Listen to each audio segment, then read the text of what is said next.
Hi there. I believe we might be live now. It's good to be with you, and I'm looking forward to interacting with our old friend Starwarrior Iesmun. And let me just take a sip of water over here.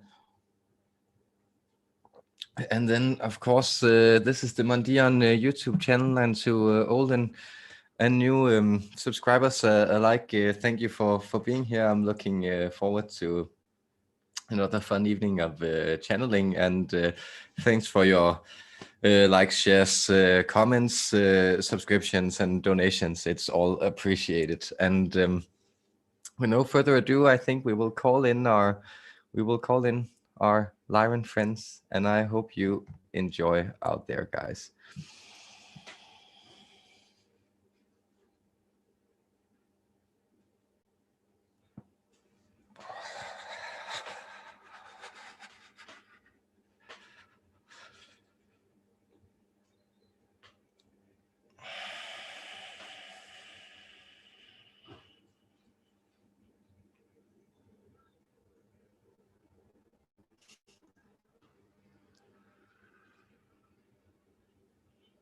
Dear human beings, star brethren, it is I, Star Warrior Iesmun of the Anandi. You know us as the Lyrans, as we are situated in a star in that constellation, and we have explored that constellation as well as, for instance, the neighboring constellation Swan.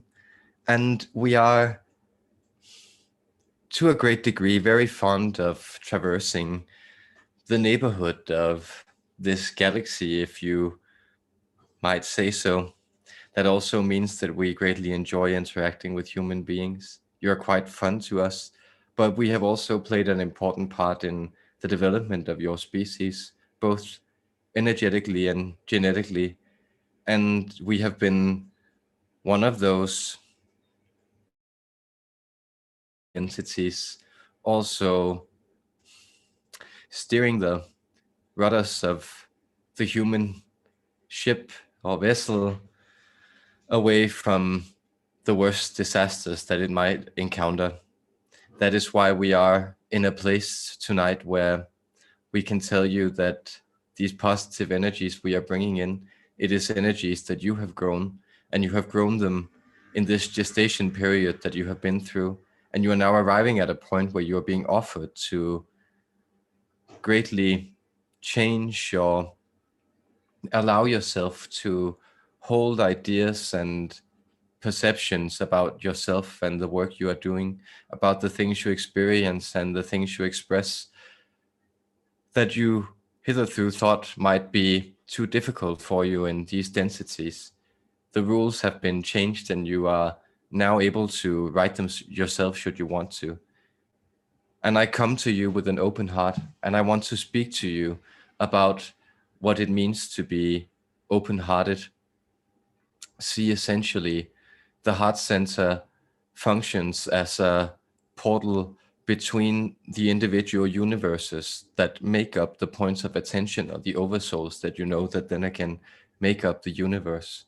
It is through this portal that you are able to commune with other beings. It is through this portal that you are able to relate to other beings. It is through this portal that you are able to expand your own being by lending codes, inspiration, and information from other beings. And so those of you who may have felt oppressed by worldly energies, things that struck your sensitivities as painful, or that made you lose sight of your own being in the hurts and harms, the damages that the world also conferred upon you, that is changing now. And you may see that this gift is as needed as ever. And when you build that light ship in your body, when you begin to turn your attention towards a cultivation of your own vessel, it becomes also a construction of that spiritual vessel, that spiritual chariot, the Merkaba, which you have learned to embrace. And when you reside in that point, And when you know that you are that point, nothing can essentially touch you. And there you are free to relate emotionally to other beings. And therefore, I thank you greatly for being here today. And know that you have my blessings throughout. Whenever you encounter this session, feel the energy that I and my collective, we are transmitting to you in order to heal you, in order to awaken you, and in order to remind you of what you already are. Our hugs, our deepest embraces of the truest parts of you, that is what we offer you throughout. Blessings. I love you, dear humans. I am the Star Warrior, Iesmun of the Anandi, and I look forward to answering your questions.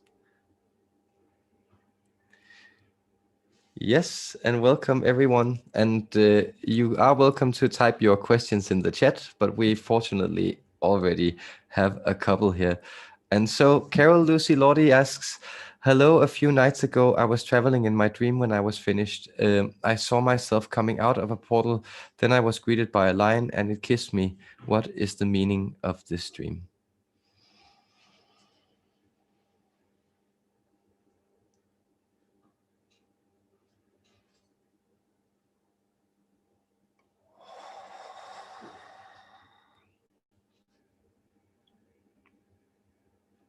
There are always many levels to dreams, and essentially you are always best suited yourself to interpret it. That is to say, learn to write down your dreams and process them through your conscious mind, because in that sense, we do sense that you would derive what message it is you are seeking. And we do not wish to embarrass you, because we realize that such topics can be a little sensitive for human beings, though there is nothing wrong with being fully and complex beings. But we would point you to the idea that what all these things usually symbolize is, and we are assuming that you were envisioning a lion with a thick mane, that is to say a male lion. And see, the portal is usually what is known as a yonic symbol. It is the symbol of female genitalia and thus also female sexuality, but it is also the symbol of passing from one world, from the world of the stars or the unmanifest, into the world of creation where you find yourself in. And so you felt yourself being birthed, and you felt yourself being sexually received by a male potency that was illuminated in the shape of a lion. See, this highermost symbol that you connect to male virility is still one that you seek out when you try to explain to yourselves the codes of strength, sexuality, protection, those codes within your dreams. And the kiss, of course, is a meeting of these two forces and symbolizes and expresses a wish within you to receive that force that you experience is reaching out to you from the outside world. And this is the meaning of the dream. So you would do well in embracing your highermost feminine and your highermost masculine. Try to envision, try to envision these two forces as personalities that interact and have dialogues within you, and see where that will get you. We bless you in this quest towards union, both inner and outer.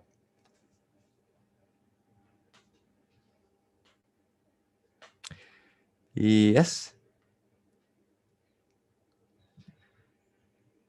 And Jennifer asks, may you speak about how the Lyran constellation is connected with the passages of Halley's Comet? And if I may, what is my connection to this cosmic snowball of frozen gases?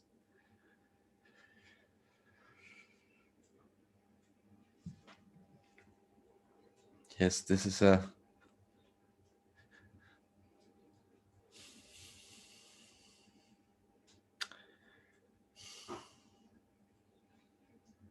what our friend here was saying was that this was an interesting question and allow us to illuminate something.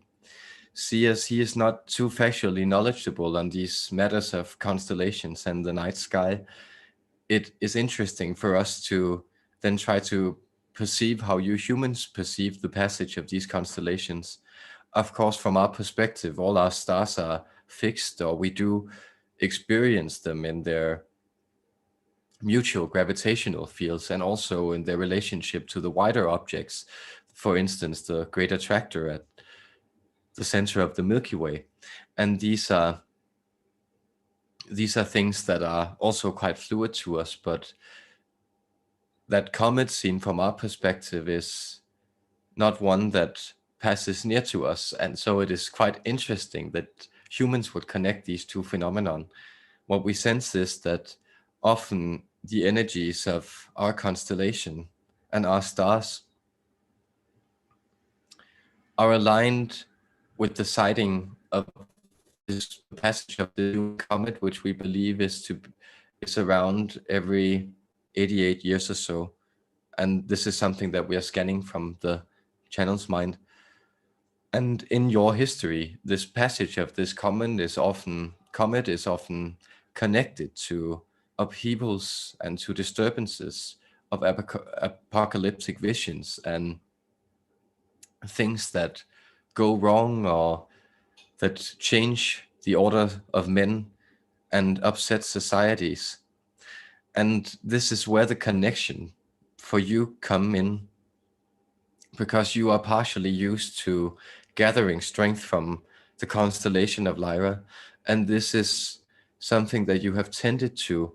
The relationship to the night sky is something that you have tended to through many civilizations and through many lost passages of time.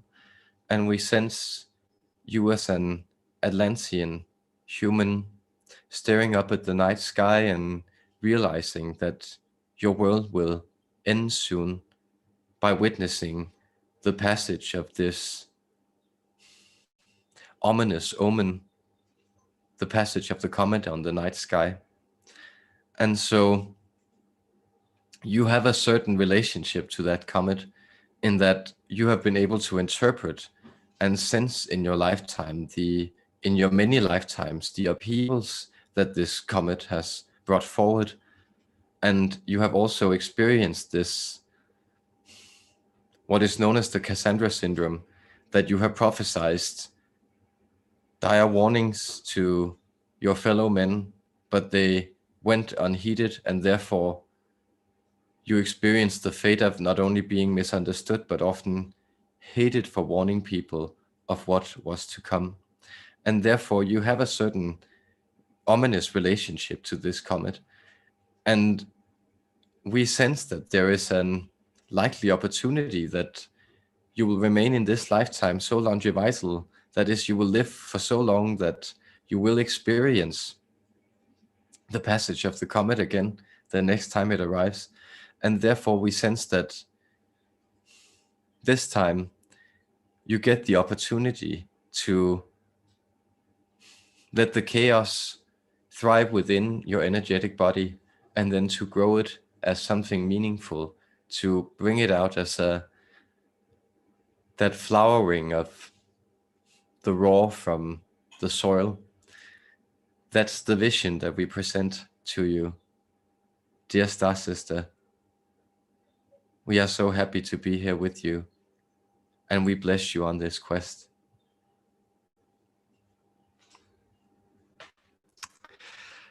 Hi, Absol, and hello, Crystal, and Lyran family.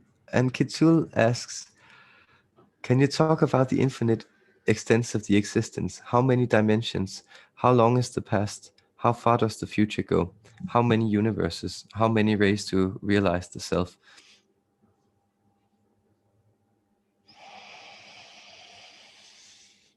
Yes. This is quite interesting. And these are, of course, deep metaphysical connections. And we do not wish to offend anyone when we ask you, what part of infinity don't you understand? That is to say, you are asking us to point to limits of that which is an essentially a great infinity. That is to say, infinity extends endlessly in all directions. And there are certain subdivisions through this supreme universal being of the one energy opposing as all things and all universes. But it is very hard to set limits to it. We believe other entities have done that, and you can progress through the channel, or you can find that communication that went through this channel recently from the Arcturians in that community, you know, as the human colony, where they explained the 12th dimensional lattice surrounded by the 13th dimension.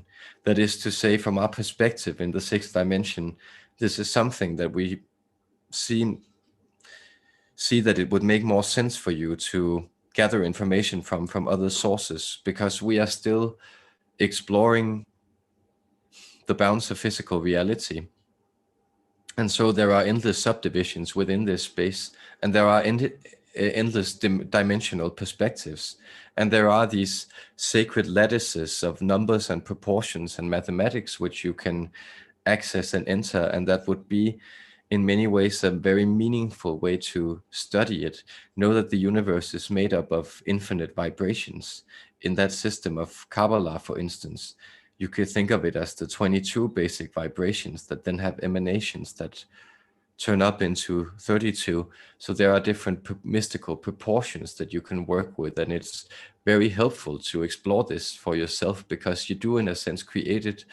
But much as you theorized once that you would be able to, with some of those contraptions that you have sent out into space, to at some point see the edges of the universe, that is to say, see beyond it, of course, that is a non sequitur. It would be impossible to see something that doesn't exist. And so when you began counting the universes, before you had even reached the count of one, a million more universes would have been created. That's the idea of infinity. It is something that not even Source itself is able to comprehend, except from that point where it recedes back into itself at the end of time. But time itself doesn't really exist in the higher dimensions. And so therefore, whenever you try to look at something, it proliferates, it becomes many. And that is why the unity is seated within you as a sentient being, and you can, with your sense of one-pointedness or concentration, bring all these multitudes back into one. And you have our blessings in this. And we love you for your curiosity, and thank you for the question. Hello, Lorenda.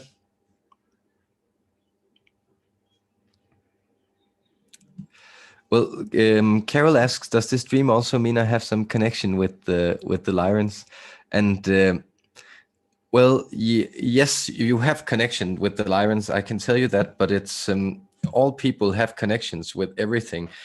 So this idea of having like very specific spirit guides, some are closer to you in energy sometimes, but you are essentially an eternal oversoul. So you have connection throughout the cosmos and through all the universes in creation. I would just like to add that. So the question would rather be, is there Lyran energy present in my energy field in this moment of myself I'm experiencing? That's kind of the multidimensional perspective.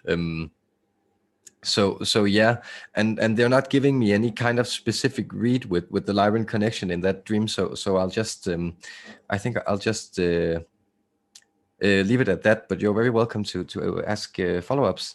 And then Davante asks, hello, recently I have been very fascinated by large cats, specifically their longing gaze. Is this Lyran energies within me sending a message? Thank you and much love.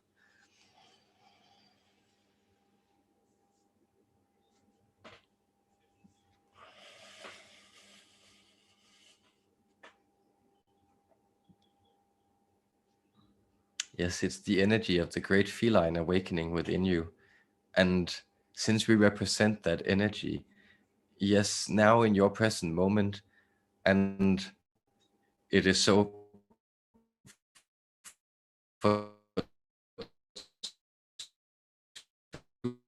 fortuitous or very meaningful since this message, because yes, you are focusing quite a lot of energy into your present moment, and you are doing so because you are in a sense realizing your own boundaries as a creator.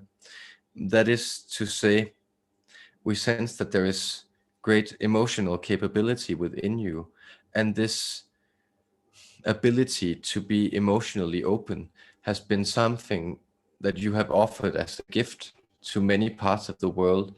And now you are, in a sense, aligning with that feline energy of being completely open and inviting and ingratiating when you want to, but at the same time having those definitions and having that gaze that both communicates that there is great love for you here, but also communicates that if you approach me in the wrong way or at the wrong moment, I will tear you to shreds. And that is, in a sense, the balance that you are trying to integrate into your heart center.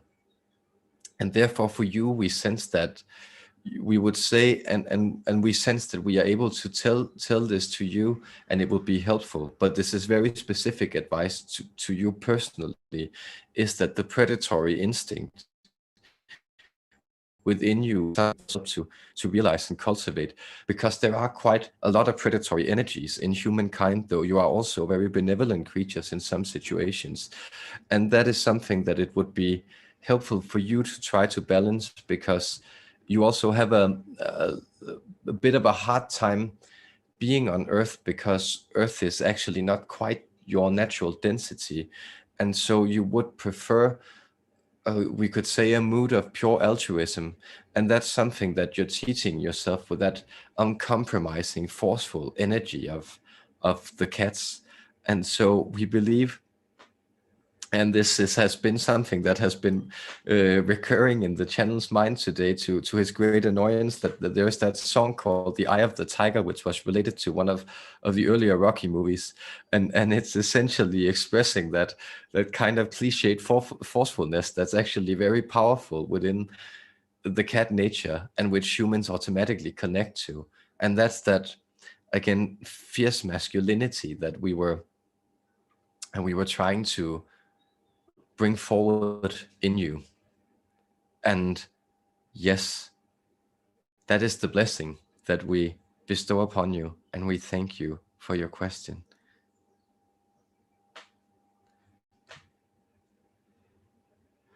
Oh, and Crystal says this could be a heavy question, fresh info, but was reading last night. What do humans have to do with this RIP in time, Ring of Fire? Sorry, I'll just do that again, read that again. What do humans have to do with this rip in time, Ring of Fire, and how are we helping exactly to heal it? Or what can we do to help? I'm not quite sure if you're aiming at something particular, Crystal, and then please do explain it. I'll just go ahead and ask her and see what she says.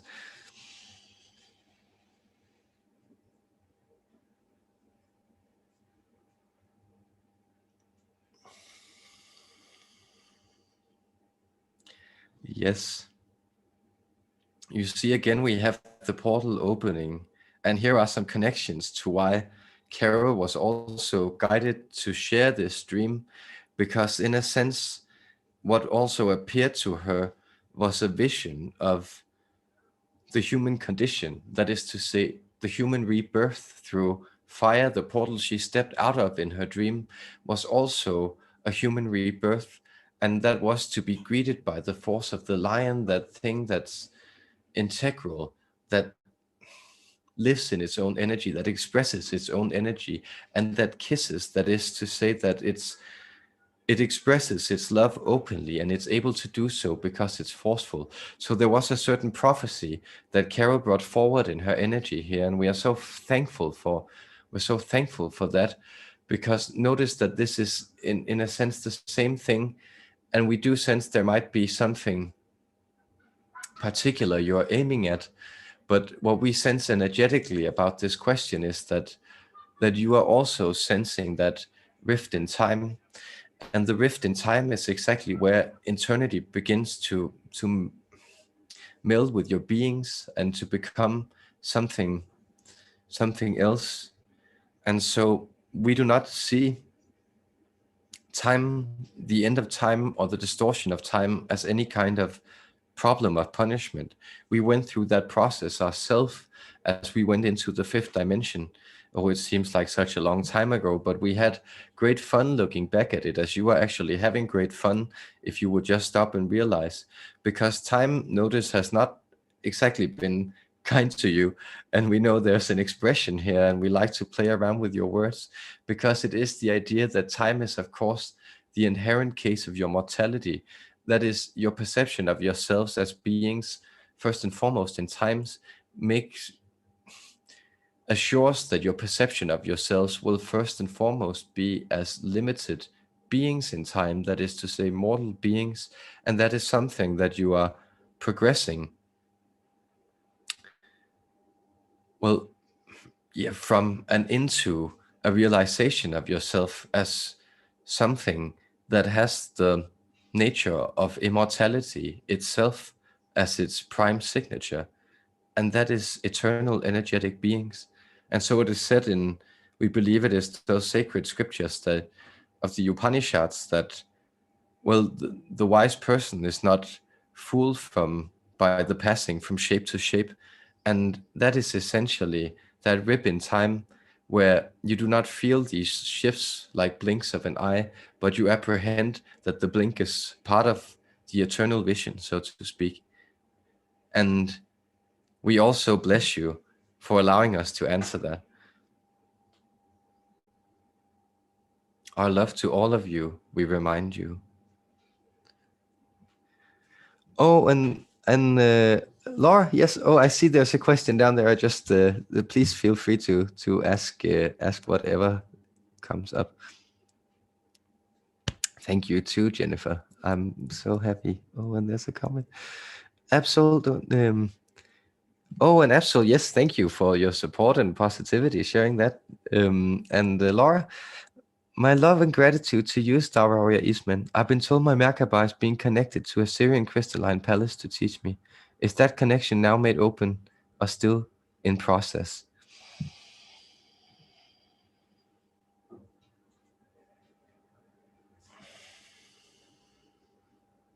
Yes, it is opening. It is opening. But you have passed through the gates of the palace and you are now in the courtyard. And so take your time to look around and take your time to ask what beings want to share their wisdom and meet you there. And there you can see this infinite palace of infinite space, this beautiful gardens, set tables of banquets with musicians serenading you in the background, calming fountains that soothe the soul with their soft melody, beautiful vistas and places to lounge. We sense that there is the need, and we say need in quotation marks, as it is not something that you are in any way forced to do, but for you, since you have entered into this palace, to allow yourself to explore it. And we sense that you can do this by calling in something into this space. And it is again this blue light Syrian star energy that comes forward. And it would be helpful for you to envision how the layers of your rib cage is actually levels of the palace. So if you imagine that there are different floors within this palace, and they also change and create to shape your wishes for them, but it means that this expansion is actually physical. It is something being built into your energy body, which is a physical reality, but it's centered within that condensation point, which is your heart. And this is the opening place. This is where you will greet so many of your star family and your angelic brethren, because this is the place you're opening, not only for yourself, but also for others. And we hope that this will guide you to further explore the process and enjoy the progress, because progress is surely being made. My blessings and love to you also, dear friend.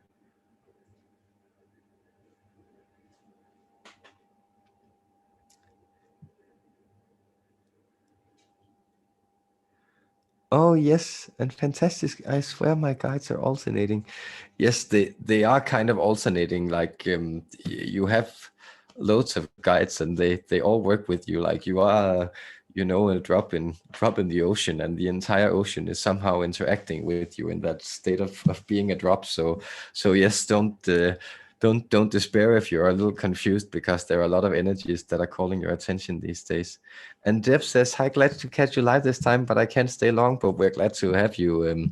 We're glad to have you, Deborah." And then Absol asks, if I was wondering if there are specific actions I can help to achieve my goals of creating the venue I desire to create.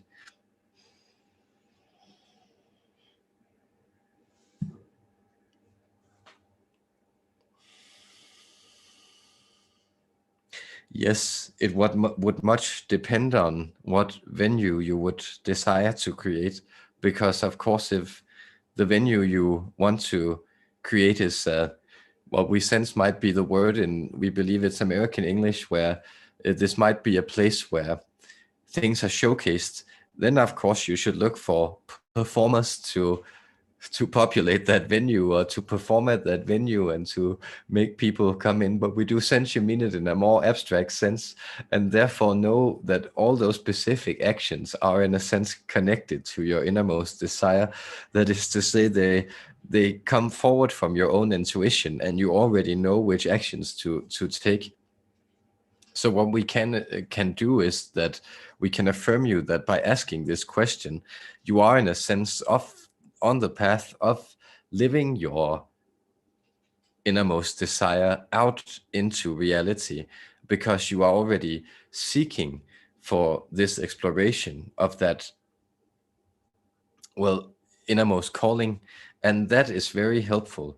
And then things you can do is, of course, whatever you want to do, then make sure that you 6 days a week at least spend 2 hours, in a sense, progressing that dream. And that might be in very unrelated venues, so to speak. So if you are actually looking to become successful in business, then of course maybe taking a course on how you keep accounting is not necessarily bad, even though that doesn't exactly make you money. Or maybe exploring how other people are going about it and how that matches up with your own ideas, and then getting inspired and bouncing your perceptions and calling and dreams up of the resonance chamber of the collective would also be helpful. So we sense that it's actually interesting, then more than what you actually undertake, it's the intention itself, it's the pure intention itself that's calling you. So when you get out of your own way with doubts, these things will surely come about, and then you just do the things that you are called to, and these things feel naturally joyful for you. And we don't mean joyful in the sense of, eating a box of chocolates, or getting or having a few too many beers, or those kinds of pleasures in life. We speak of that sense of joy, of challenge, of overcoming, where you're doing something that also in many ways tries your limits, but you do sense a deep sense of meaningfulness in what you are exploring. And it's that meaningfulness that the more you turn your attention to it, and if you do this for 6 days a week, then you will begin to create a whole world and paradise of your own, so to speak. And we very much bless you in this endeavor, because we sense it will yield great results for you, and therefore for all of humankind.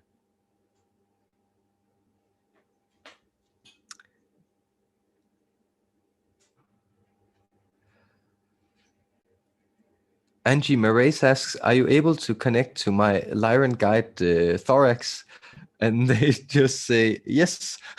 So yes, do you have any thing you would like? Because other than that, it's just he says hi. They're going. But if you have a question for them in particular, I can try to see what they will relay. And then Lucas asks, can you tell us if on Jupiter live any people? Are they Lyrans too?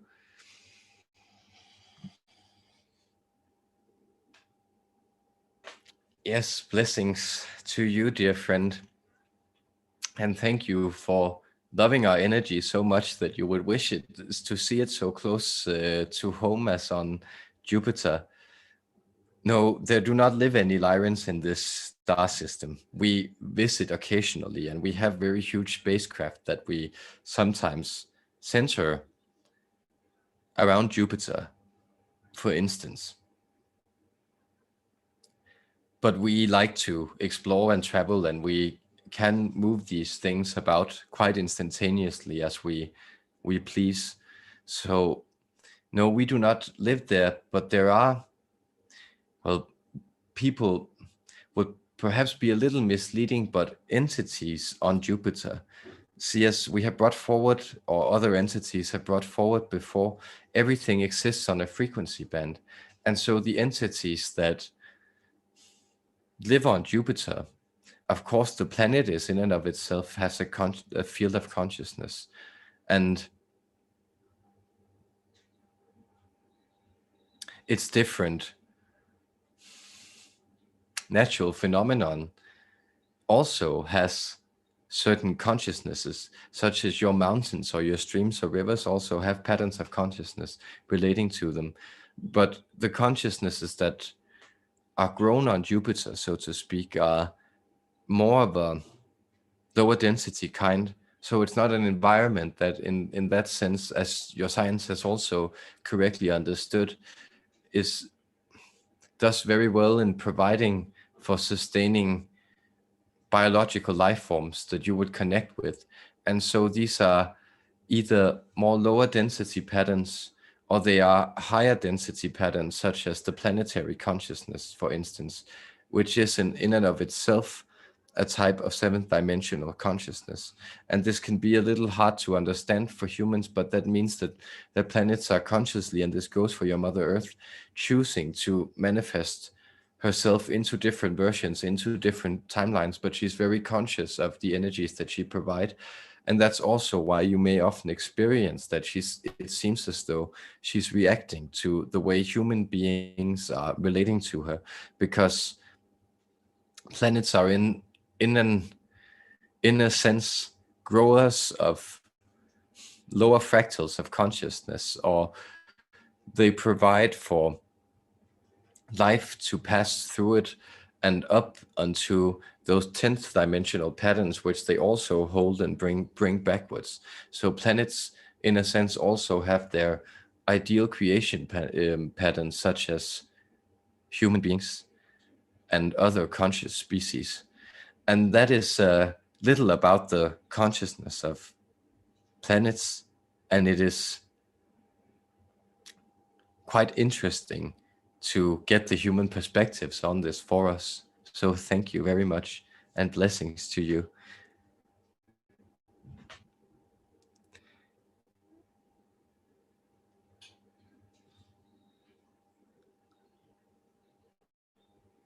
Ah, and I will just jump to see who hasn't asked questions. Yes, Senisen asks, I do a sound grrr like cats, and I feel connections with you. Can you tell me who I was in my galactic life with you? I also speak light language sometimes. Thank you very much. Much love. Much love to you, dearest. Yes. Well, you had quite a few interactions, both in our race, and we sense in other Lyran lifetimes, in experiences that are further from my own understanding of it. And that would be what I'm trying to explain to you, is that there is also a manifold of energies and also many things that have went before us on my planet. But the lifetime that you had that was the most connected to my own experience was one called Traxi. You could spell it as a T and R and A and X and I. And this was a lifetime where, yes, you see, it's always trying to translate what it is that we do into human terms. But you could think of yourself in this lifetime as a type of ark builder. So you were instrumental in building some of these first vessels that were able to carry the biomes of our planet to different parts of the Lyran constellation. And so you were in that sense a type of colonizer is the wrong word, but a colonizing cultivator, someone who went into asteroids and other places with limited gravitational fields and atmosphere and experimented with infusing them with life codes from our planet. And that's something you had great enjoyment in doing. And it's this blossoming life force it's a very much an instinct in you. And that's also why you're connecting to it now. It's because there is something of a planter in you. There's something that wants to come out and grow things in the world. And that's the instinct that's calling out for you. And your lifetime as Thraxi, which was a male lifetime, we also would like to note, is blessing you and thanking you for connecting back to this deep pattern within you.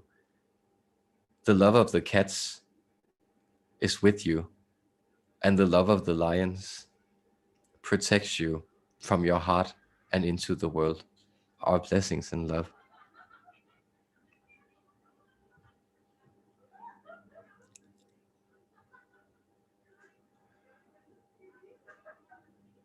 Oh, and then Laurie says, hello and greetings, dear Mass and Eastmon. Hello, Laurie. I'm feeling very empowered these days. I just decided to lose the excess weight and I'm doing this easily and quickly. Now I'm putting my mind to it. That's very cool. I'm assuming you don't even have a question, but you want, but you have the blessings and the blessings of the cat she's also bestowing. And if you want any advice, then of course ask and she'll answer. And Jim of the Bay, Georgian Bay asks, greetings, and can you tell me about an orange tabby cat that showed up at my house and is now a family member? Is he here to help me with learning more about myself? And is he connected to you?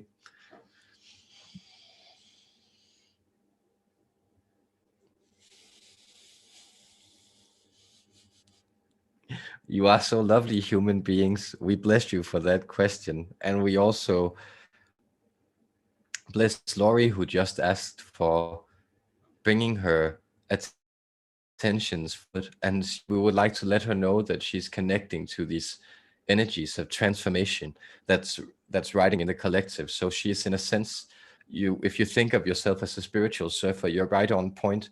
And that's why you're actually managing to align yourself with these higher vibrational patterns that is changing your frequency. And it's very helpful because you may also have noticed a lot of you that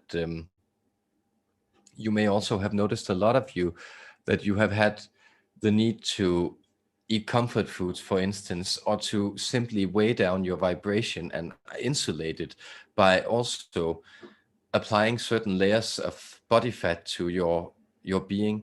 And now you see that you are becoming more aligned with the baseline vibration of these new energies and the movement into 50.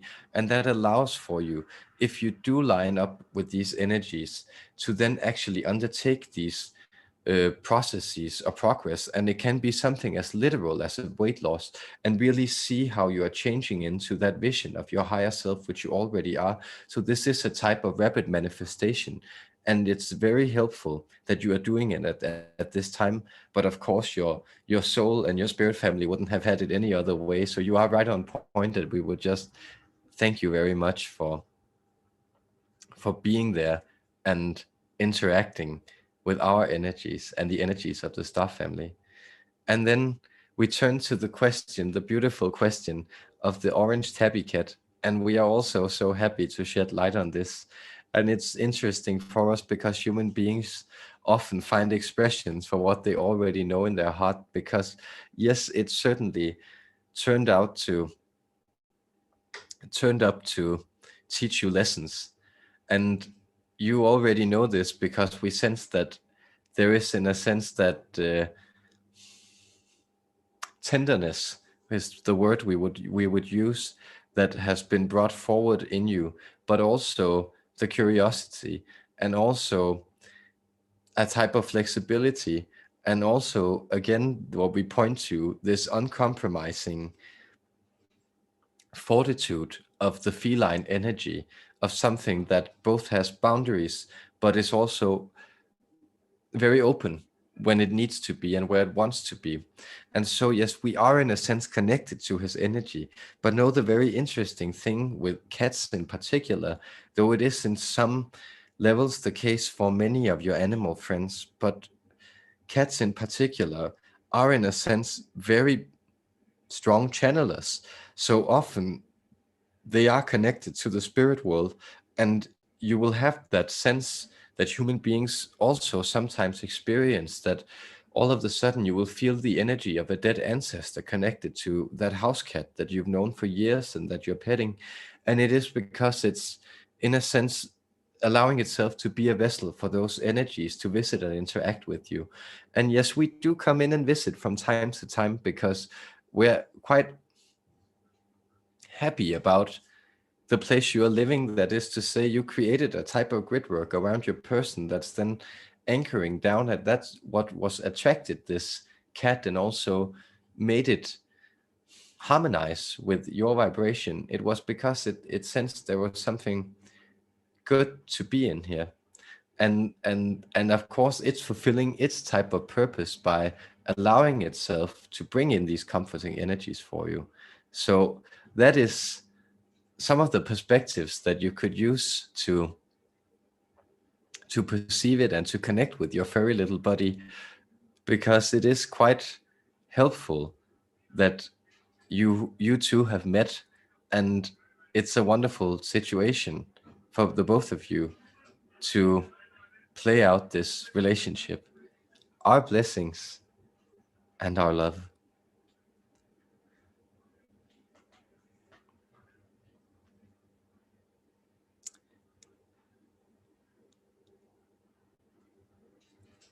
Yes, and Lorenda asked, I did see it, just if there was a message for you, and then you also asked, my daughter has improved greatly over the last few days. Is there anything else she can do to stay on this healing path?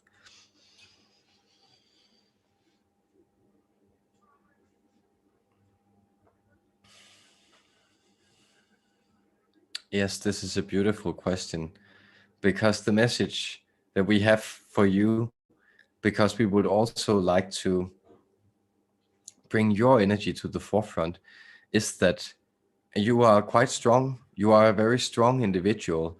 And so there's a lot of resonance with that. Fierceness is perhaps, fierce resolve is perhaps the word we would use. So you are very resolute, and that is something that it's helpful for you to remember and to celebrate, because the idea is that what you humans usually express the most, that is your greatest gifts, are often things that you don't see because they are natural to you.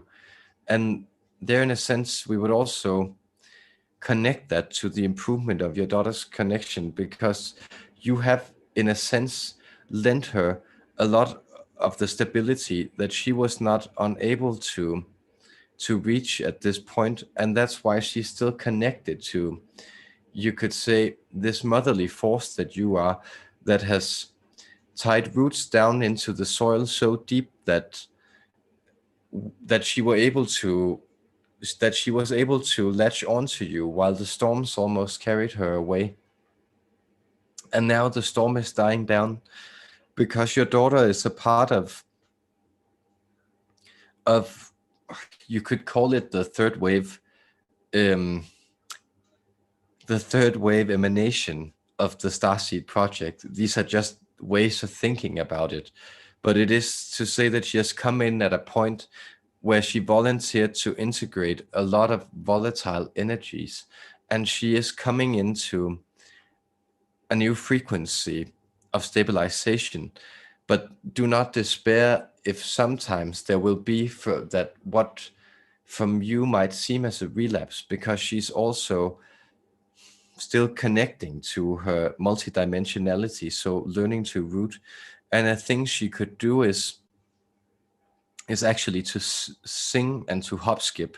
And we know it sounds a little silly, but the more that she would connect to nature and to sing her way through nature.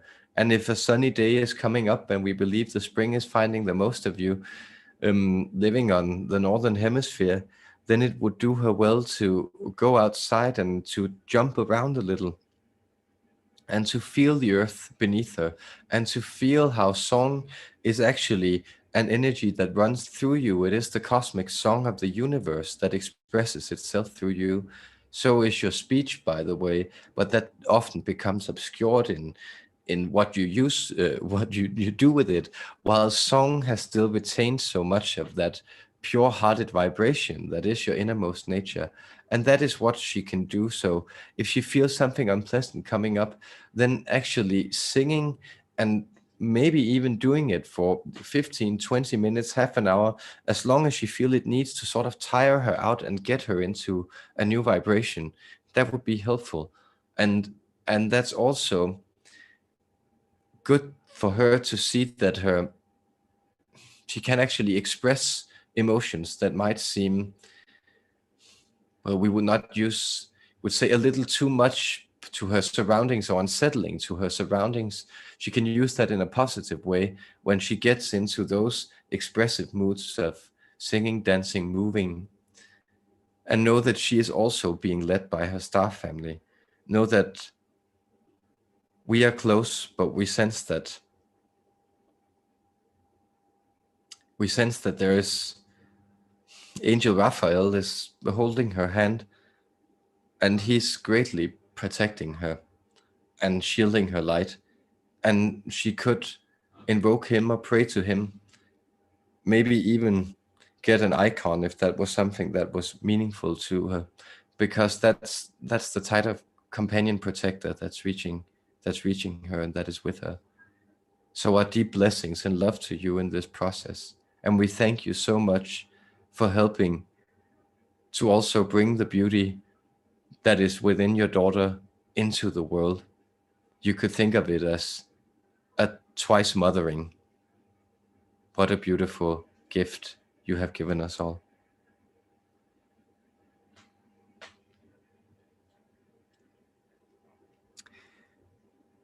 Yes. Hello, and thank you for being here. Just thank you for being so sweet and all the positivity you share, guys. Thank you for that. And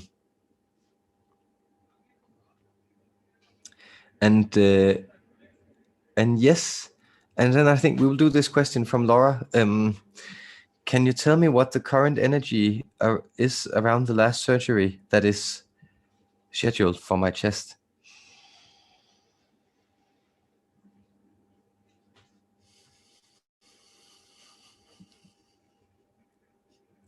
Yes, it's the energy of the etheric palace again opening up. And so you could think of this as physicality doing its last bit to pry the soul out of you and seat your soul on the outside of your being.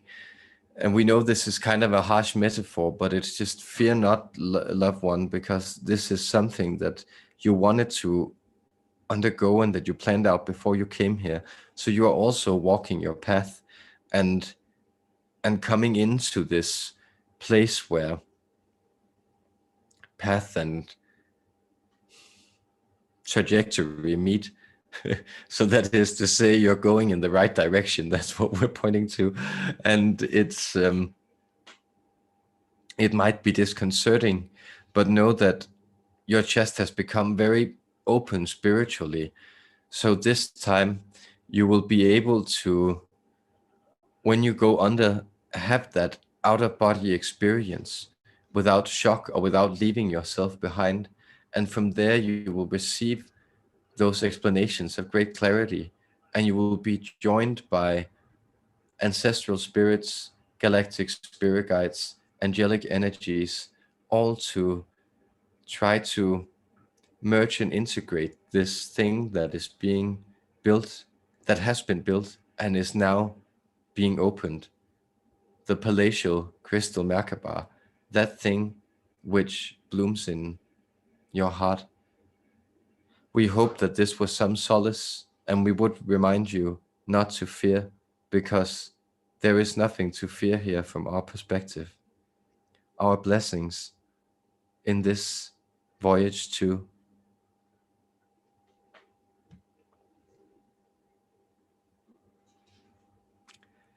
Yes, and I'll just go back and see.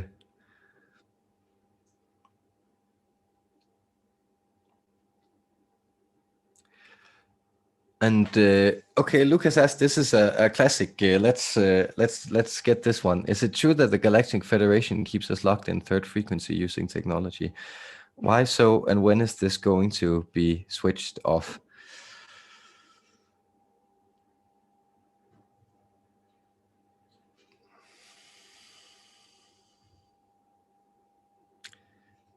Yes, this is an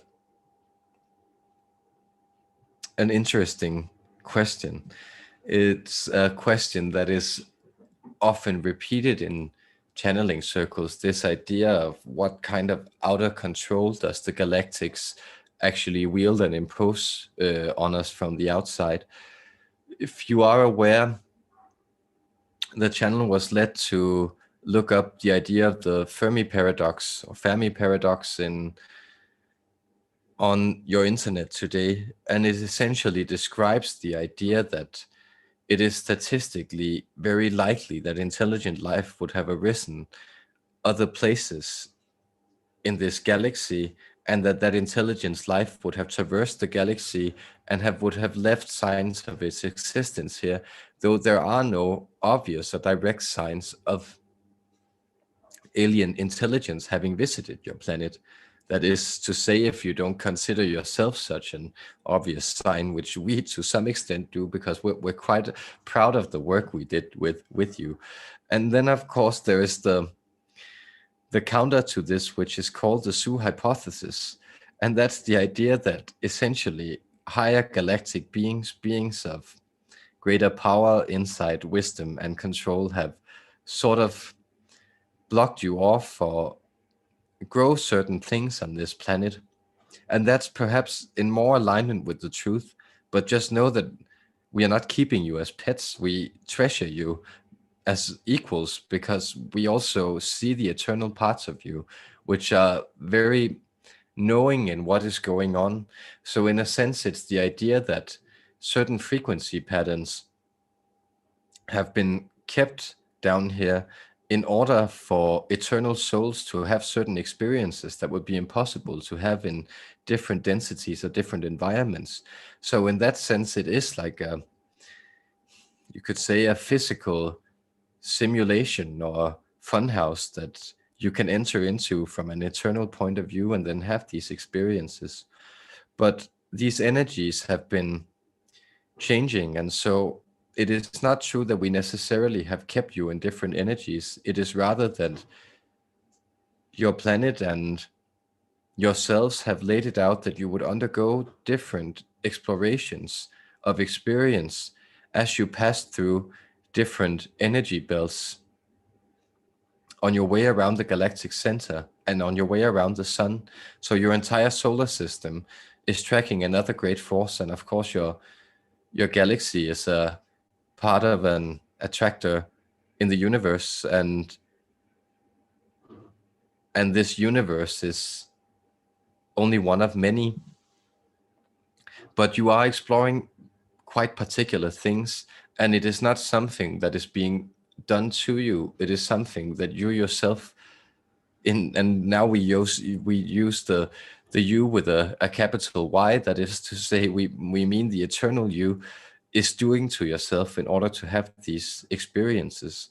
But you are sort of through with exploring the third density, and that's why so many entities are coming through to change and, well, to offer their help and assistance, but also to help you explore different meaningful trajectories within these new energies. And maybe some of you can answer this in the comments if you want to, because it is a question that we know has been bothering this dear one that we are coming through. And that is why people believe that the movement is from the three-dimensional consciousness to five-dimensional consciousness, because it is obvious that you have been exploring the fourth-dimensional consciousness, which is the idea of time or mind, so elaborately for many thousands of years that this has also been something that was meaningful to you. And there you sort of had to have the idea of separate bodies that restricted you, and separate energies and entities coming through that you are now realizing is in effect a part of your higher selves, but in another sense are living out physical existences in other places in the galaxy and interacting with the physical densities down here. So there's nothing done to harm you or hurt you. And you can, by, for instance, building your astral body or cultivating your Merkaba, you could begin to simply leave these realities behind and then return to them at will. And that is, for instance, what has been happening to listener Laura, who has shared these questions with us today. That's the process of the Crystal Palace becoming finished, and now her physical body undergoing the last changes in order for them to exist in both the third density or the fourth dimensions and in the upper reaches of the non-physical, and connecting to this, which is five-dimensional experience. We know it's a little difficult with these things for sequential human minds, but they do make sense to you emotionally. And so also notice that so many of the questions that you bring forward here are questions that you actually know your answers to. And so you are seeking an affirmation that you are that beautiful thing which is creating your own reality, a very powerful creator that is able to do these things and that is allowed to live its best life. That's the affirmation that we offer you, because you are at least as powerful as we are. And we greatly look forward to seeing what will become of humankind as you enter into multidimensionality. But as an added bonus, we can also tell that some of these things, which you know as dark entities, which seemed more menacing in former time experience, is also relinquishing its grip on the planet. So that idea, for instance, of the reptilian energy being very strong is something that you have seen played out and released through the past year in particular. We thank you and bless you for that question. And we hope that you also enjoy these travels into the new, more spacious energies.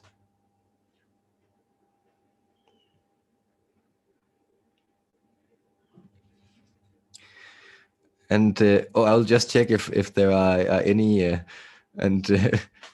it's because Lucas also asked us if we can procreate with Pleiadians, and this is a family show, people. No, I'm happy to ask them. I think I will return and just see if there are any new questions here. Oh, and 1212 says, yes, the session with Hyla, I really thought that was beautiful to me. Like I love channeling, but receiving channeling from the outside is also like a very different experience that I think it's magical what it's able to do. It's a fun discipline from all angles. So thank you for sharing. Um, we're so glad. Thank you, Laura. Um,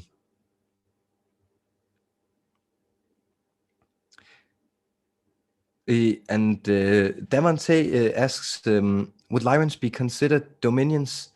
And I think I don't know what dominions are, apart from what the word means. But it seems, since it's spelled with a capital letter, that it might mean something particular. So if you ask a follow up, we can probably get them to go into more information. Yes, and then Lorenda asks, do you think one of the most important things to learn is that there is only one? We are that one, and when we see ourselves in everything and everyone, we are on the right path.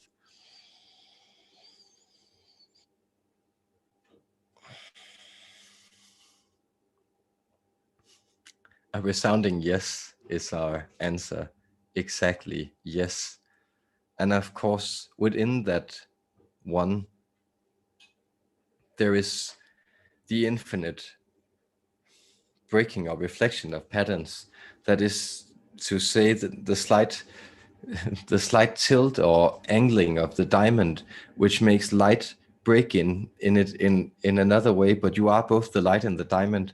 And we sense that the thing that you are expressing, you're expressing it so clearly in words, and we also sense your energy that you already hold this truth, and that you feel that when you recognize that light of the one, that the light that is your central core, that is your very innermost being, is actually the same innermost being that another being that you experience as separate is holding, and that you are one perfect unity, having this experience of being different in order to see and to love itself, and in order to reflect what might come of a love so great that it creates everything and transcends all those boundaries that it has then created.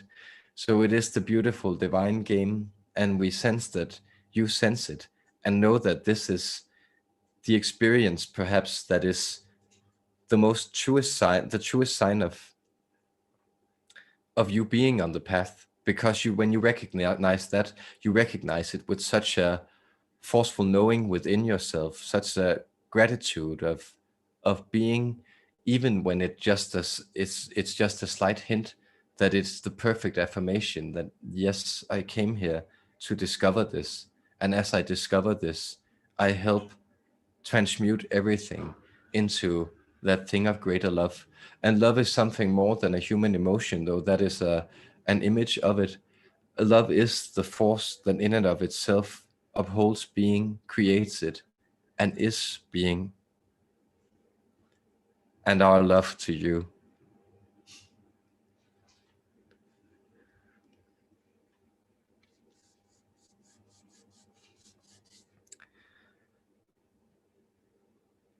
Jatsia Dax asks, why is this in my recommended? Well, there's billions of minutes of YouTube content other places, so you can go watch that instead. But thanks for being here. Otherwise, I think we'll just remove that one. Stay positive. Wingmakers asks, are futuristic cells found 1212 Wingmakers, are futuristic cells found 2021 to be intercession point, etc. Relation to White Brotherhood via Al Bielek and Blue Avians. Is he really Dr. Neruda? Yes, I know nothing of this. It sounds like something related to what are they called, Wilcock and Good, and I don't resonate at all with those guys. But it's the truth. 2021 is true. That's like a deep intercession point that has been coming through in a lot of channels. But please explain more, and if I can, I'm happy to get them to answer. Um, Yes, I'll just check here if...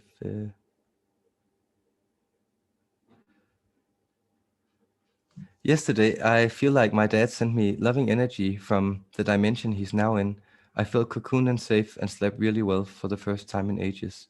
I hope. Do you think that it was? Yes. Thank you for asking this question, Nicole. And yes, know that you know your father's energy very well. And you know that you are aware that in a sense, he becomes multidimensional. That is to say, when he enters from the physical into the non-physical, he's able to transmit these things back to the loved ones. And from you, it might seem like he has been gone, but he was always there with you.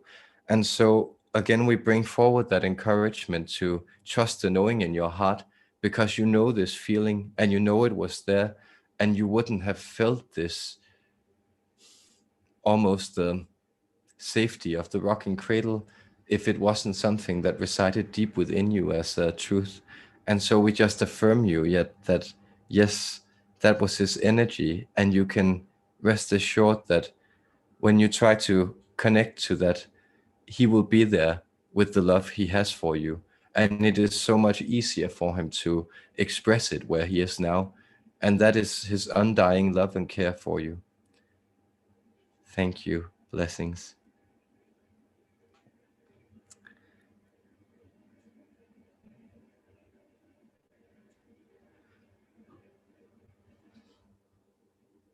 And Autumn Rose asks, blessings, what do the animals, cats, hummingbirds, dogs, that attracts them to oneself? No, sorry. Blessings, what do the animals, cats, hummingbirds, dogs see that attracts them to oneself? Thank you.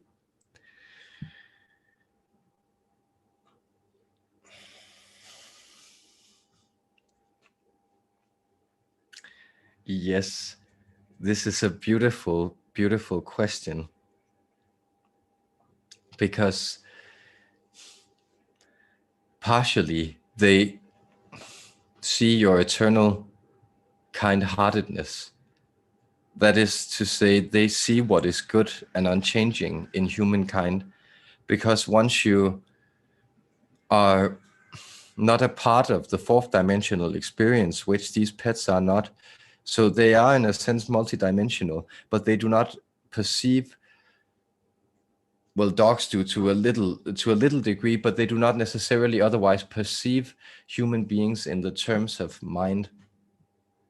And that is why they are able to see that thing which within you, which is pure, and then they sense how obscure it is. So this is in a sense the gaze of enlightenment also. That is that you are all perfectly illuminated and enlightened all the time, but it is somehow obscured by that process of perceiving yourself as something else than that, and the stories you tell yourself, and the darker energies or the denser energies that then work through you. And that is something that your pets are in many ways a reminder of. So they are heart connectors. They are someone who connects you to the love that is within your being. And cats in particular, because these animals then of course also have different frequencies. So cats in particular are able to see you could say, the sense, the beauty of the wayward spirit. There is in Judaism this term called the Yetzer Hara, which is, yes, the wayward spirit or the trickster, the joker, but also the prosecutor. It is it's the force that has decided that this life is also your life to live, and that you are free to live it. And then, of course, then we know that cats can actually be quite imposing, because they're very good at expressing this energy and showing you where you are also that other thing, the Yetzer Hatov, that serving benign spirit that wants what is good, and that is very willing to look after that cat, even though it wakes you up in 5 o'clock in the morning, or or it scratches your feet, or whatever it might do. So but that is something they're very helpful with. That's the allowance of you being that thing, and that's also what we very much see you as, that thing that's situated within itself, that's potent and powerful. And so you could say the dogs in a sense is the accompanying spirit. So a dog is what shows you the sociality of your being and the social character of your being. That is to say, you're always connected in relationships to all other things, and dogs situate you in a specific environment and helps you also take in that environment and begin to experience it as your own. And so the walking of a dog can actually be thought as a type of magical ritual, or a religious practice in which you, by the assistance of the dog, who is so connected to the nuances and crevices of this area, also expressed in the world of scent, you actually begin to align with it physically, and it makes you far more situated and safe in your own expressive being. And then the hummingbirds, much like the butterflies, but perhaps to an even greater degree, they sense the spirit of inspiration in you. They sense that which is looking to the stars and towards nature with a dreamy gaze, and knowing that something unexpected and joyful is always just across the other side from the horizon. And it's the fluttering there that actually makes life very meaningful. What a beautiful question, and how beautiful you are to us and to your animal friends, human beings. Blessings and love to you for that.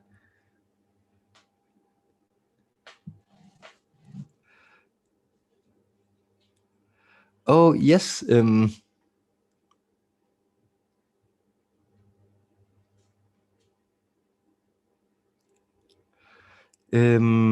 yes.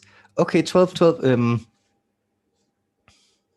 Yeah, okay, sorry if I sorry if I lumped you in with Wilcock and the guys. He just says, I also do not resonate at all with Wilcock. I do not care for nor spend time on them.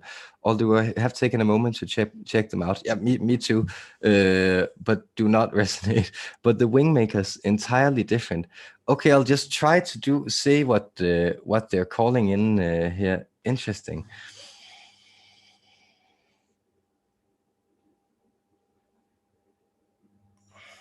The Wingmakers, how interesting. Okay, this is an entity that's not very connected to the work and the energy field of this vessel we are coming through, but we do sense that they are um, connected to, well, the entity known as Thoth. And that is to say, but it reveals, like, he's an energy, or a deity, a force that governs different regions of the galaxy. But what happens is that he's actually expressing himself in this race known as the Wingmakers, and how we perceive them are, yes, with quite an avian energy about them, but also highly technological. And what they are doing is, in a sense, constructing these, you could say, energetic technologies in a way they're very reminiscent, and we're simply also trying to make sense of it in the vessel we're coming through, reminiscent of the Arcturians, who are also very technological. And the reason you resonate with them is because you have a type of hands-on approach to very etheric matters, and that makes you able to sort of work with this construction of your being.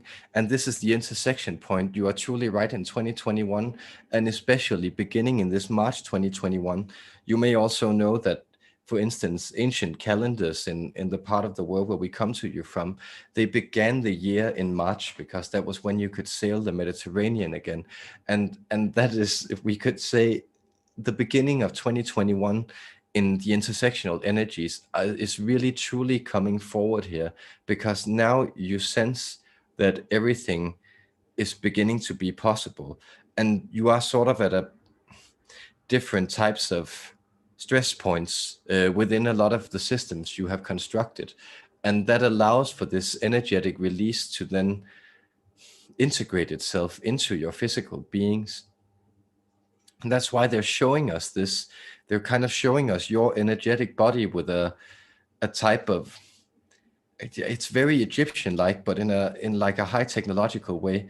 And it has that sense of those wings of Horus that are spread beneath it.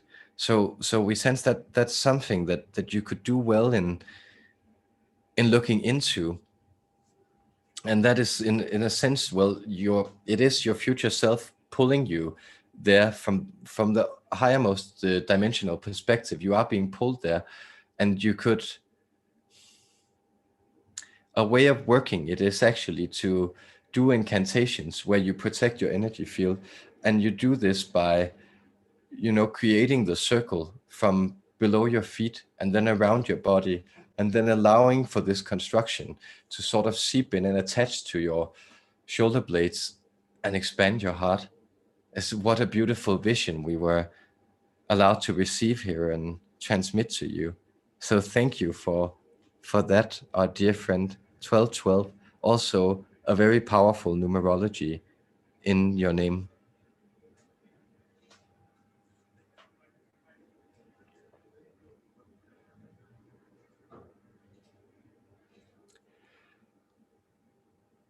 Yes, and I'll just check.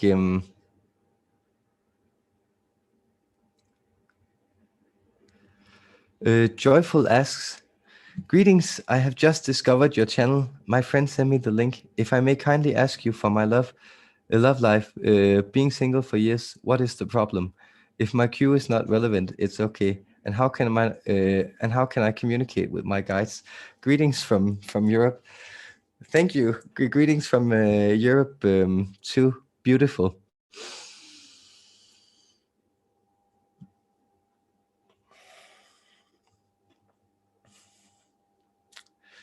Yes, this is also a quite interesting question, because we of course we do perceive that the problem is that there is that you sense there is a problem. That is to say, you wouldn't have remained single, seen from the perspective of your higher self, if there wasn't something that you wish to integrate that another relationship would have disrupted for you. So that's something to know, that do not necessarily fear that you will be single forever, but it is, and we know it's an almost cliched advice in the way that you go about these things, humans. But when you stop looking, love will find you, because love is ever present, and you are yourself a magnetic attractor. And so you invite things in to your life which you resonate with and to interact with. And that means that, well, you could say in a sense it's the looking for, because the looking for is the idea of a lack or a want, or there's something I'm searching for that I need that I haven't received. And the more you do this, the more you in a sense affirm, this is this principle known as the law of attraction. And quite literally in this case, that the more you affirm that, well, it's not there, and then you affirm that reality that something is missing. So what you can do instead is you can actually begin to envision yourself in situations where that thing has already come true. And that is, don't worry about how it will come about, and don't worry about how you will find that person. I don't worry about where you go on your first dates, whether or not this person cleans their dishes on time, or whether or not they will feel that you're a proper cook, or whatever humans beings may worry about in the way that they match up. But instead try to envision the feeling of recognition that you two will experience once you are there, and know that this feeling of recognition is actually a mirroring of your ideal self. So you have both forces within you, and that means that since you have both forces within you, you are already complete, and can therefore already draw this idea of completion into your being, and that would be very helpful.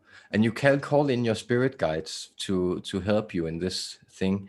And there are many different techniques, but we sense in your case, it would be helpful to begin with the intention of being helped in your dreams. That is to say, when you sit down, or you can also do it just before you close your eyes, but to write something down and partially keep a dream journal, but also write down prayers to your spirit guides in that dream journal, or wishes for guidance, or requests for guidance would be a more pragmatic way of explaining it. So that's the idea that yes, you do this thing where you write down, dear spirit guides, may you appear to me and give me answers in my dreams tonight. And maybe they won't appear that night because they work on a different timing, but they might likely appear the next night or the next after that.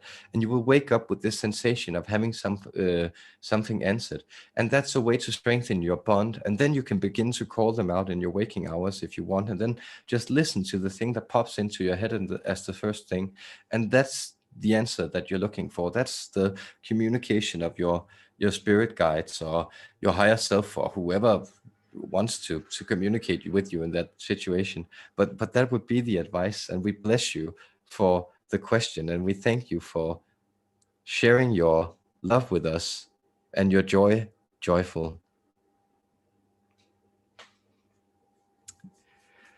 Yes, and I believe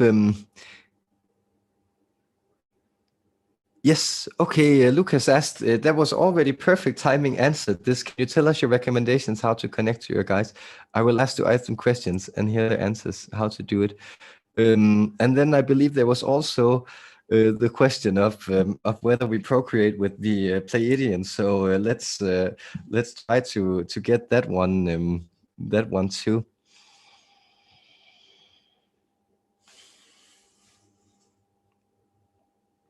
Well, in a sense, your energy is already enmeshed with the Pleiadians. And so you could say that energetic procreation has to do, in a sense, with opening your energetic field and enmeshing this with another human being. And this is one of the reasons when you get above the idea of regulating economics and societal norms. This is essentially the spiritual reason why so many spiritual traditions are also quite keen on celibacy. It's because, well, even though you don't procreate by bringing forward children or offspring physically, there is a type of energetic enmeshment within the sexual act between humans that takes place. And that is, for instance, why many people, as they age, also experience a distaste in random sexual or short-lived sexual encounters, because it has something of a type of energetic enmeshment to it. And this is, for instance, also why this channel energies, because it has the character of that same energetic enmeshment, which is not necessarily pleasant if it's not coming from an energy that's helping you. But the Pleiadians so are, in a sense, procreating with you, in that they're growing your energy field, and by that allowing your physical experience to change. But they're not coming down and having sex with you. That's kind of above their agenda. It wouldn't give them the pleasure that humans necessarily would connect to it. And also the other way around. You wouldn't think it was so funny, the handling the electric currents of a six-dimensional Pleiadian star being would be something that would, well, leave your system very, very upset, and it might also give you cancers of different sorts. But we're being highly hypothetical here. So we greatly hope that answered your question. And Rod asks, I don't feel I have connection with any race, maybe from some past life. So I'm wondering, why is that? Do I have any blockages, or am I from a different realm? Thank you and much love.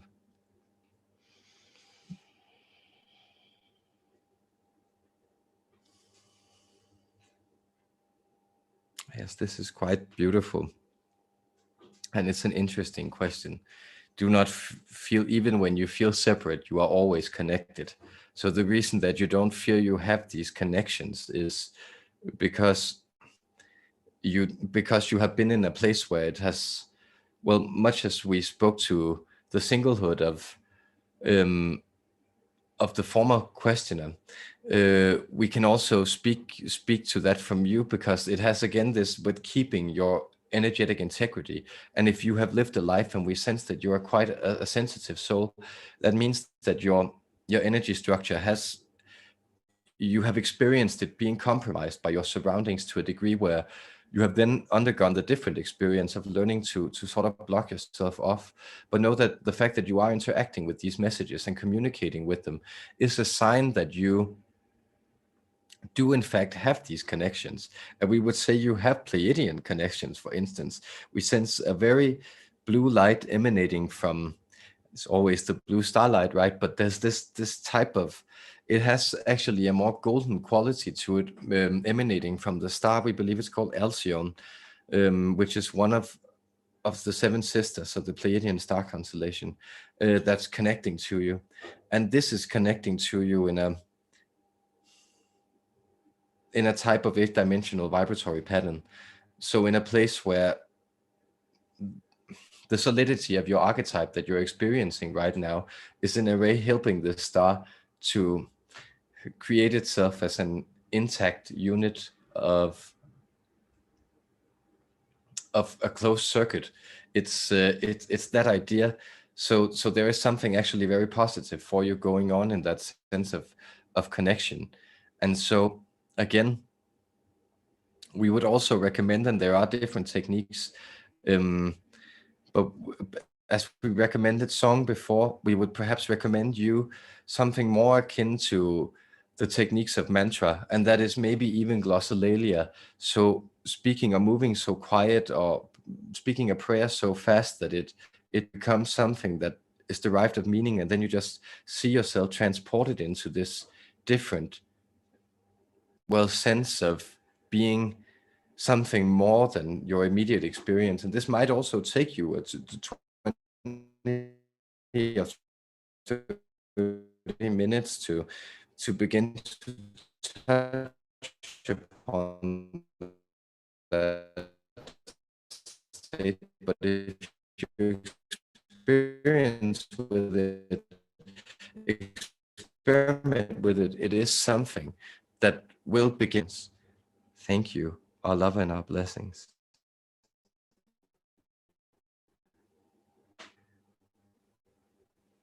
Oh,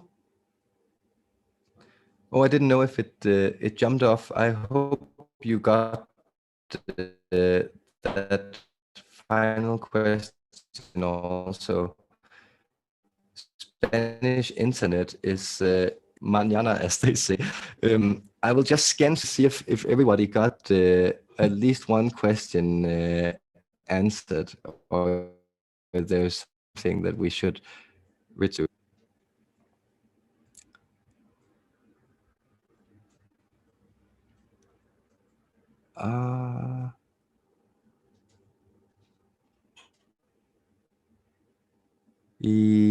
Yes, I think we will have this last question. Halls of Amency, I'm not. Crystal asks, oh, I have a question now. I woke up with Amency on my tongue and mind twice, 2 days in a row, and info on why that is. Thank you. Halls of Amency.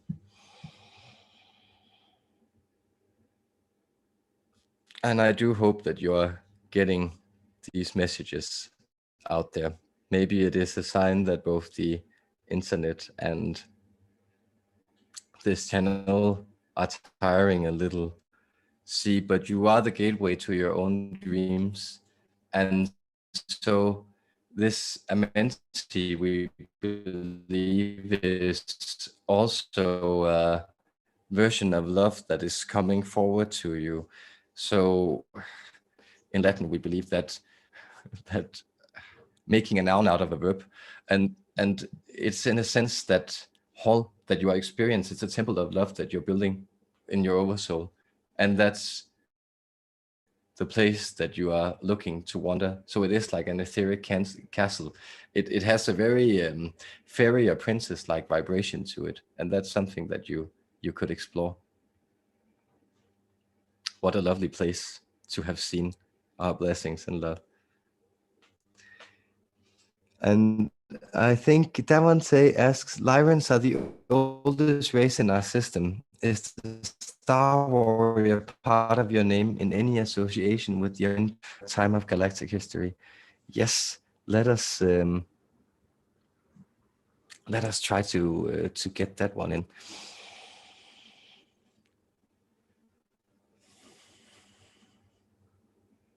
Well, yes, I did earn that title. It is a type of honorific.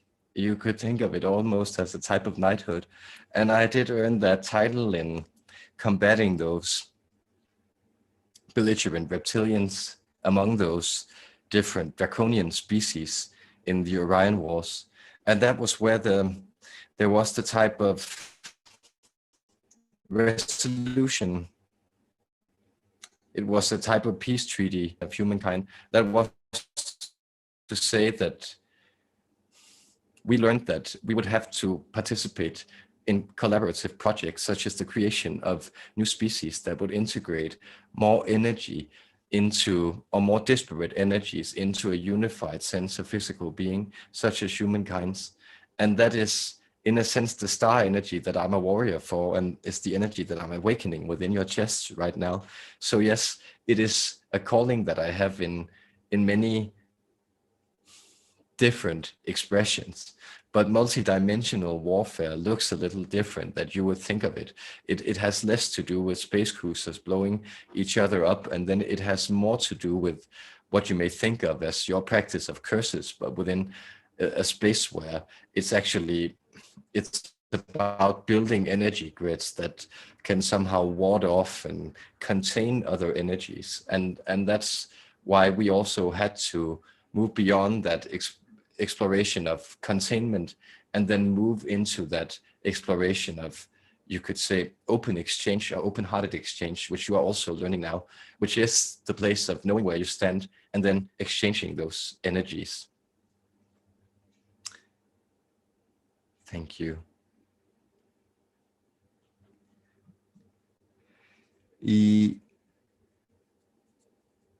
Yes. Yes, sorry for the signal that's blowing out now, guys. It's a little impossible to do anything about, but I'll try to answer Kevin's question here as the last one. I think it's interesting. Hello, Mads. I was wondering if you could comment on taking microdoses of San Pedro and Bolivian torch. I've used microdoses of mushrooms and wanted your insights on using small amounts of cacti for development. Thank you and love, much love, Kevin.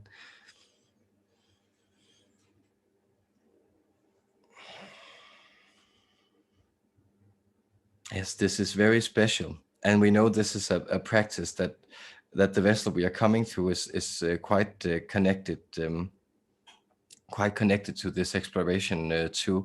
So it's interesting for us to be able to illuminate it, because notice that both the mushroom and the cactus space have the ability to invite in some of this vibrational spectrum. That is, you do a temporary switch into higher energies, and then these higher energies actually allow yourself to establish communications to different disparate parts of yourself or disparate parts of the cosmos, or and then bring some of that back by already having known the link. And so you could say you do the same process when microdosing, but you do it over a longer time. So that means that instead of having all condensed into an experience that you then integrate, then you instead slowly mold your experience open to some of these influxes.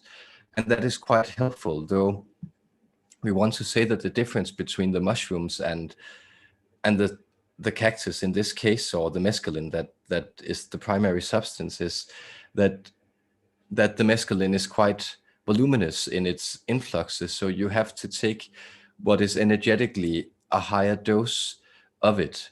So we sense that the microdose you want to reach is about 50 to 100 milligrams, approximately 4 times a week, taken for 4 weeks, then with a break of 3 weeks, and then you can repeat this cycle. And that would help you also open up to some of these energies. But but do not be surprised that it will have some side effects that you won't experience with the mushroom, such as, for instance, it working as a slight diuretic. And so you would also have to drink a little more water in this experience. But it is something that's helpful to you, and it is something that would be helpful in combination with other exercises that you enjoy. And these can be physical exercises, but other permission slips that you enjoy and connect to might be very helpful in this. And we sense that this is a guided process for you. So there is something very interesting to connect to here. And it does have that alien vibration, which you already resonate with. So if you look at the strange parts of ancient Peruvian cultures, for instance, the elongated skulls and things, these were communications of higher vibrational nature that was brought to the people of of the Andes at this point by extraterrestrials through the vessel of the San Pedro cactus, and that you are now connecting to again. Our blessings and our love. We want to cough it out of this entity so he is able to bring you the blessing that I, Star Warrior Iesmun, that I want to bestow upon you. And I will leave you with this prayer.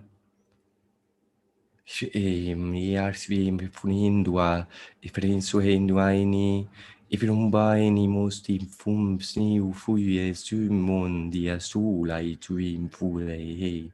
If nui I yangwe ni I hinu e near, if I mean ni a hueli, if them be mumio mi I numon. Yeah, where you have been, it is an unknown. Where you are going to, it is an unknown. What is known to you is sacred vibration. What is known to you is eternal learning. What is known to you is the love of the higher dimensions in all its manifestations as you see them in your life, in these surroundings, this garden that you have been planted in and that you are cultivating. We, the Lyrans, we have seen you through much, and now we discover how much more than we have had envisioned that you have become. Our blessings to you, our eternal gratitude for you sharing your experiences with us, our joy in being with you, eternal love to you and to all. Farewell.